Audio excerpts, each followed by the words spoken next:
एक ओंकार सतनाम करता पुरख निरभौ निर्वैर अकाल मूरत अजूनी सैभंग गुरप्रसाद जप आद सच जुगाद सच है भी सच नानक होसी भी सच। वाहिगुरु जी का खालसा वाहिगुरु जी की फतेह। Dear students, in this video I am going to cover the topic types of recruitment. Internal source and external source, there are the two types of recruitment. Recruitment ਦਾ मतलब ਕੀ ਹੈ? ਖੋਜ ਕਰਨੀ EMPLOYEES ਦੀ। ਸੋ ਜੇ ਅਸੀਂ ਖੋਜ ਵਿਦਨ ਦਾ ਆਰਗੇਨਾਈਜੇਸ਼ਨ ਕਰਦੇ ਹਾਂ ਉਹਨੂੰ ਇੰਟਰਨਲ ਸੋਰਸ ਕਿਹਾ ਜਾਂਦਾ। ਜੇ ਅਸੀਂ ਆਪਣੇ EMPLOYEES ਦੀ ਖੋਜ ਆਊਟਸਾਈਡ ਦਾ ਬਾਹਰੋਂ ਦੀ ਖੋਜ ਕਰਦੇ ਹਾਂ ਉਹਨੂੰ ਐਕਸਟਰਨਲ ਸੋਰਸ ਕਿਹਾ ਜਾਂਦਾ। ਜੇ ਅਸੀਂ ਆਰਗੇਨਾਈਜੇਸ਼ਨ ਦੇ ਅੰਦਰ ਹੀ ਖੋਜ ਕਰੀਏ ਉਹਨੂੰ ਇੰਟਰਨਲ ਸੋਰਸ, ਜੇ ਅਸੀਂ ਆਰਗੇਨਾਈਜੇਸ਼ਨ ਦੇ ਬਾਹਰ ਕਿਸੇ ਦੀ ਖੋਜ ਕਰੀਏ external source. In this video I will be covering internal sources of recruitment. In next video I will be covering external sources of recruitment. So internal sources of recruitment I am going to cover in this video. सब तो पहला internal source है transfer, दूसरा internal source है promotion. So पहला ਤੁਹਾਨੂੰ transfer ਸਮਝਾਣਾ। ਦੋ ਹੀ internal sources ਨੇ, transfer and promotion. So transfer the example ਕੀ ਹੈ? ਜਿੱਦਾਂ ਇੱਕ ਆਪਾਂ ਇੱਥੇ example ਤੋਂ ਸਮਝ ਆ ਜਾਏਗਾ। ਕਿੰਗਸੀ ਦਾ ਇੱਕ ਸਕੂਲ ਹੈ, ਕਿੰਗਸੀਜ਼ ਸਕੂਲ ਹੈ।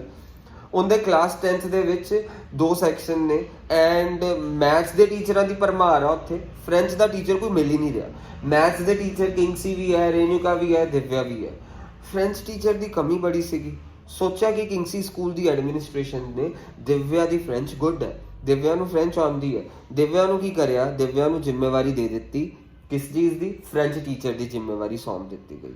ਸੋ ਫ੍ਰੈਂਚ ਟੀਚਰ ਦੀ ਜ਼ਿੰਮੇਵਾਰੀ ਦਿਵਿਆ ਨੂੰ ਸੌਂਪੀ ਗਈ ਤੇ ਐਂਡ ਦੈਨ ਇਹਨੂੰ ਕਵਾਂਗੇ ਅਸੀਂ ਟ੍ਰਾਂਸਫਰ। ਟ੍ਰਾਂਸਫਰ ਦੀ ਡੈਫੀਨੇਸ਼ਨ ਯਾਨੀ ਕੀ ਹੈ ਆਪਣੇ ਕੋਲ? Transfer it involve shifting of EMPLOYE from one job to another या one department to another department or from one shift to another shift.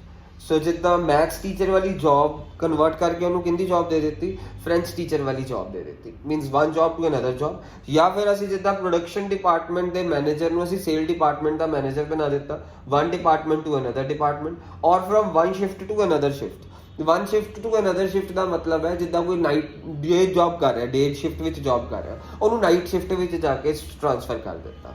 ਸੋ ਇਹ ਟ੍ਰਾਂਸਫਰ ਹੋ ਗਿਆ। So there is no change in salary of EMPLOYEES। ਇਹਦੇ ਵਿੱਚ ਨਾ salary 'ਚ ਕੋਈ ਫਰਕ ਨਹੀਂ ਹੁੰਦਾ। ਮੀਨਸ ਉਹੀ ਰਹਿੰਦੀ ਹੈ। ਦਿਵਿਆ ਦੀ ਐਜ਼ ਅ ਮੈਥਸ ਟੀਚਰ ਵੀ ਜਿੰਨੀ ਸੈਲਰੀ ਸੀ ਓਨੀ ਹੀ ਐਜ਼ ਅ ਫ੍ਰੈਂਚ ਟੀਚਰ ਓਨੀ ਸੈਲਰੀ ਹੈ। ਕੋਈ ਉਹਦਾ ਰੁਤਬਾ ਨਹੀਂ ਬਦਲਿਆ ਦਿਵਿਆ ਦਾ, ਕੋਈ ਸਟੇਟਸ ਨਹੀਂ ਬਦਲਿਆ, ਕੋਈ ਰਿਸਪੌਂਸਿਬਿਲਿਟੀਜ਼ ਨਹੀਂ ਬਦਲੀਆਂ, ਸਭ ਸੇਮ ਰਹੀਆਂ। ਇਹ practically a horizontal movement of EMPLOYE ਹੈ। ਦੇਖੋ ਹੌਰੀਜ਼ੋਨਟਲ ਹੈ, ਇੱਧਰ ਨੂੰ ਇੱਧਰ ਗਈ। ਜਿੱਦਾਂ ਮੂਵਮੈਂਟ ਕੀ ਹੈ? ਜਾਂ EMPLOYE ਜਿੱਦਾਂ ਇੱਥੇ ਖੜਾ, ਜੇ EMPLOYE ਨੂੰ ਇੱਥੋਂ ਦੀ ਇੱਥੇ ਕਰ ਦਿੱਤਾ ਜਾਏ, ਇੱਥੋਂ ਦੀ ਇੱਥੇ, ਤਾਂ ਉਹਨੂੰ ਵਰਟੀਕਲ ਮੂਵਮੈਂਟ ਕਵਾਂਗੇ। ਮੀਨਸ ਉਹਦਾ ਰੁਤਬਾ ਵਧਾ ਦਿੱਤਾ ਜਾਏ। ਹੁਣ ਅਸੀਂ ਰੁਤਬਾ ਵਧਾਇਆ ਹੀ ਨਹੀਂ, ਮੀਨਸ EMPLOYE ਨੂੰ ਇੱਧਰੋਂ ਦੀ ਚੱਕ ਕੇ ਇੱਥੇ ਪਾਤਾ, ਰੁਤਬਾ ਨਹੀਂ ਵਧਿਆ। ਸੋ ਇਸ ਲਈ ਇਹਨੂੰ ਕਵਾਂਗੇ horizontal movement of EMPLOYE। Advantage ਕੀ ਹੈ ਇਸ ਚੀਜ਼ ਦਾ? ਟ੍ਰਾਂਸਫਰ ਦਾ surplus employees can be shifted to departments where there is shortage.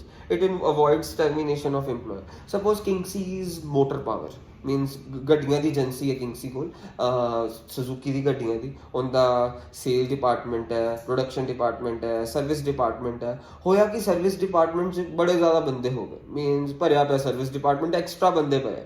But ਉਧਰੋਂ ਦੀ ਸੇਲ ਡਿਪਾਰਟਮੈਂਟ 'ਚ ਬੰਦਿਆਂ ਦੀ ਕਮੀ ਹੈ। ਕਿੰਗਸੀਜ਼ ਮੋਟਰ ਪਾਵਰ ਵਾਲੀ ਐਡਮਿਨਿਸਟ੍ਰੇਸ਼ਨ ਸੋਚ ਸਕਦੀ ਹੈ ਕਿ ਜਿਹੜੇ ਸਰਵਿਸ ਡਿਪਾਰਟਮੈਂਟ ਦੇ ਸਰਪਲਸ ਬੰਦੇ ਆ ਉਹਨਾਂ ਨੂੰ ਸੇਲਸ ਡਿਪਾਰਟਮੈਂਟ 'ਚ ਪਾ ਦਿੱਤਾ ਜਾਏ। ਇਹਦੇ ਨਾਲ ਕੀ ਹੋਊਗਾ? ਨਹੀਂ ਤਾਂ ਜੇ ਇੱਦਾਂ ਨਾ ਕਰੋ ਤਾਂ ਹੋਊਗਾ ਕਿ ਫਾਈਨਲੀ ਜਾ ਕੇ ਕਦੀ ਨਾ ਕਦੀ ਨਹੀਂ ਤਾਂ ਕਿੰਗਸੀਜ਼ ਮੋਟਰ ਪਾਵਰ ਦੀ ਐਡਮਿਨਿਸਟ੍ਰੇਸ਼ਨ ਨੇ ਸਰਵਿਸ ਡਿਪਾਰਟਮੈਂਟ 'ਚੋਂ ਜਿਹੜੇ ਫਾਲਤੂ ਬੰਦੇ ਉਹਨਾਂ ਨੂੰ ਕੱਢ ਕੇ ਬਾਹਰ ਕੱਢ ਦੇਣਾ ਸੀ, ਟਰਮੀਨੇਟ ਕਰ ਦੇਣਾ ਸੀ ਨੌਕਰੀ ਤੋਂ। ਹੁਣ ਕੀ ਹੋਇਆ? ਉਹਨਾਂ ਨੂੰ ਟਰਮੀਨੇਸ਼ਨ ਲੈਟਰ ਦੇਣ ਦੀ ਬਜਾਏ ਉਹਨਾਂ ਨੂੰ ਉਸ ਡਿਪਾਰਟਮੈਂਟ 'ਚ ਭੇਜ ਦਿਓ ਜਿੱਥੇ EMPLOYEES ਦੀ ਕਮੀ ਹੈ। ਇਹਦੇ ਨਾਲ ਟਰਮੀਨੇਸ਼ਨ ਆਫ EMPLOYEES ਤੋਂ ਆਪਾਂ ਅਵੋਇਡ ਕਰ ਸਕਦੇ ਹਾਂ। It can be used for training of EMPLOYEES for learning different jobs. ਹੁਣ ਪਹਿਲਾਂ ਦਿਵਿਆ ਕੋਲ ਸਿਰਫ experience as a maths teacher ਸੀਗਾ। ਹੁਣ ਜਦੋਂ ਅਸੀਂ ਉਹਨੂੰ ਫ੍ਰੈਂਚ ਟੀਚਰ ਦਾ ਰਿਸਪੌਂਸਿਬਿਲਿਟੀ ਦੇਤੀ, ਮੀਨਸ ਉਹ ਟ੍ਰੇਨ ਹੋ ਗਈ, ਡਿਫਰੈਂਟ ਐਸਪੈਕਟ 'ਚੋਂ ਵਰਸੇਟਾਈਲ ਬਣ ਗਈ। ਉਸ ਤੋਂ ਬਾਅਦ ਹੁਣ ਆਪਾਂ ਕਰਨ ਜਾ ਰਹੇ ਹਾਂ ਅਗਲਾ ਪ੍ਰਮੋਸ਼ਨ। ਮੀਨਸ ਇੰਟਰਨਲ ਸੋਰਸਿਸ ਦੇ ਦੋ ਟਾਈਪਸ ਨੇ, internal sources transfer and another one is promotion. Promotion the example ਤੋਂ ਤੁਹਾਨੂੰ ਸਮਝ ਆਏਗਾ। ਜਿੱਦਾਂ DCM ਪ੍ਰੈਜ਼ੀਡੈਂਸੀ ਸਕੂਲ ਜਿਹੜਾ ਲੁਧਿਆਣਾ, ਇੱਥੋਂ ਦੀ ਪਹਿਲਾਂ ਪ੍ਰਿੰਸੀਪਲ ਨੂਪੁਰ ਨੂਤਨ ਸੀਗੀ, ਇਹਨੂੰ CEO ਬਣਾ ਦਿੱਤਾ ਗਿਆ। ਮੀਨ ਉਹਦਾ ਰੁਤਬਾ ਵਧਾ ਦਿੱਤਾ। ਉਹਦੀ ਐਡਮਿਨਿਸਟ੍ਰੇਸ਼ਨ ਅੱਛੀ ਸੀਗੀ ਤਾਂ ਜਿਹੜੀ ਇੱਥੋਂ ਦਾ ਕੀ ਕਹਿੰਦੇ ਉਹਦੀ ਐਡਮਿਨਿਸਟ੍ਰੇਸ਼ਨ ਸਕਿੱਲਸ ਇਹਦੇ ਕੋਲ ਬਹੁਤ ਅੱਛੀਆਂ ਸੀ ਪ੍ਰਿੰਸੀਪਲ ਕੋਲ, ਨੂਪੁਰ ਨੂਤਨ ਕੋਲ। ਇਹਨੂੰ ਇੱਥੋਂ ਦਾ ਇਸ DCM ਪ੍ਰੈਜ਼ੀਡੈਂਸੀ ਦਾ CEO ਬਣਾ ਦਿੱਤਾ ਗਿਆ। ਮੀਨ ਉਹਦੀ ਪ੍ਰਮੋਸ਼ਨ ਹੋ ਗਈ। So promotion means shifting of employee from a lower level to higher level of job. Means ਪਹਿਲਾ ਜੋ ਲੈਵਲ ਸੀਗਾ ਉਸ ਲੈਵਲ ਤੋਂ ਉੱਚੇ ਲੈਵਲ ਤੱਕ EMPLOYE ਨੂੰ ਲੈ ਕੇ ਜਾਣਾ, ਉਸ ਤੋਂ ਉੱਪਰਲੇ ਲੈਵਲ ਵੱਲ ਲੈ ਕੇ ਜਾਣਾ। ਇਹਦੇ ਨਾਲ ਉਹਦੀ ਰਿਸਪੌਂਸਿਬਿਲਿਟੀ ਵਧੀਆਂ। ਪਹਿਲਾਂ ਐਜ਼ ਅ ਪ੍ਰਿੰਸੀਪਲ ਉਹਦੀ ਰਿਸਪੌਂਸਿਬਿਲਿਟੀ ਘੱਟ ਸੀਗੀਆਂ, ਹੁਣ ਐਜ਼ ਅ CEO ਉਹਦੀ ਰਿਸਪੌਂਸਿਬਿਲਿਟੀਜ਼ ਵੱਧ ਗਈਆਂ।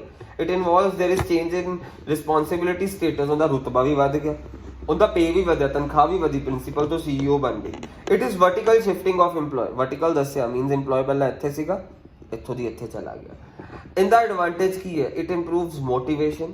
ਨੂਤਨ ਜਿਹੜੀ ਪ੍ਰਿੰਸੀਪਲ ਆ ਉਹਦੀ ਮੋਟੀਵੇਸ਼ਨ ਵਧੀ, ਲੋਇਲਿਟੀ, ਉਹ DCM ਪ੍ਰੈਜ਼ੀਡੈਂਸੀ ਪ੍ਰਤੀ ਉਹ ਲੋਇਲ ਹੋਈ, ਐਂਡ ਉਹਦੀ ਸੈਟਿਸਫੈਕਸ਼ਨ ਵੀ ਵਧੀ। ਸਾਰੇ EMPLOYEਜ਼ ਦੀ ਸੈਟਿਸਫੈਕਸ਼ਨ, ਸਾਰਿਆਂ ਦੀ ਮੋਟੀਵੇਸ਼ਨ, ਸਾਰਿਆਂ ਦੀ ਲੋਇਲਿਟੀ ਨੂੰ ਵਾਧਾ ਆਉਂਦਾ, ਕਿਉਂਕਿ ਸਾਰਿਆਂ ਨੂੰ ਲੱਗਦਾ ਕਿ ਹਾਂ ਬਾਕੀ ਜਿੰਨੇ ਰਿਮੇਨਿੰਗ EMPLOYEਜ਼ ਵੀ ਆਰਗੇਨਾਈਜੇਸ਼ਨ ਦੇ, ਉਹਨਾਂ ਨੂੰ ਇਹ ਲੱਗਦਾ ਹੈ, ਇਹ ਇਮੇਜ ਆਉਂਦੀ ਹੈ ਕਿ ਹਾਂ ਉਹਨਾਂ ਦੀ ਵੀ ਕਦੀ ਨਾ ਕਦੀ ਪ੍ਰਮੋਸ਼ਨ ਹੋਏਗੀ। That's it.